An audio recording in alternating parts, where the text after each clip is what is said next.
Getting to the finish, you guys. All my penny stacks are done. I want to show you the back of this. And I had some questions about whether I'm going to back this mat or not. I'm not going to back it because when I do my stitching, it's not perfect, but I don't put my knots, my starts and my stops on the back. With this type of a penny stack, I can hide my starts and stops on the inside of the stack. And I also wanted to mention how I get a straight edge to do this, or a straight line, which is actually a straight edge, to do the basting.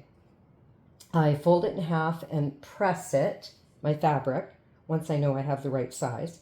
Press a line, baste it, fold it in half the other way, press it with the hot iron, and then baste it. And I'm using that pressed line to find the straight edge. So this is the back of the mat. Not perfect. Nobody's perfect. And especially when you start a mat and you stop and then you pick it up again, your stitches are going to be different. So don't worry about them. I'm going to show you a method to get a straight edge to cut away the fabric so you don't have to fuss. This is really super quick. It's very clever. I learned it from a good friend, C. She might be watching, so she is. Hi, C. How are you doing? So I'm going to do this. Watch how you can create a straight edge. Really simple. All the sides.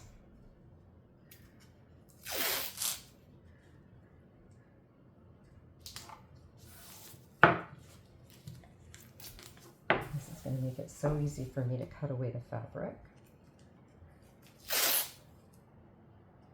You may have seen this in some of my posts.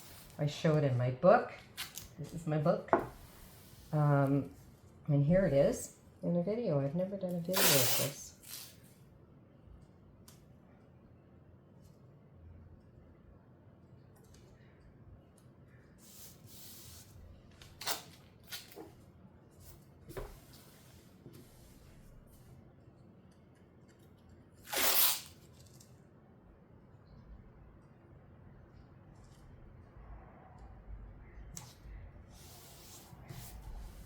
This is going to give me enough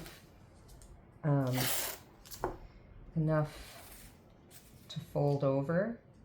1 inch will give, you know, a 1/2 inch fold, and then another 1/2 inch fold, and then you can blind stitch it on the back of the mat.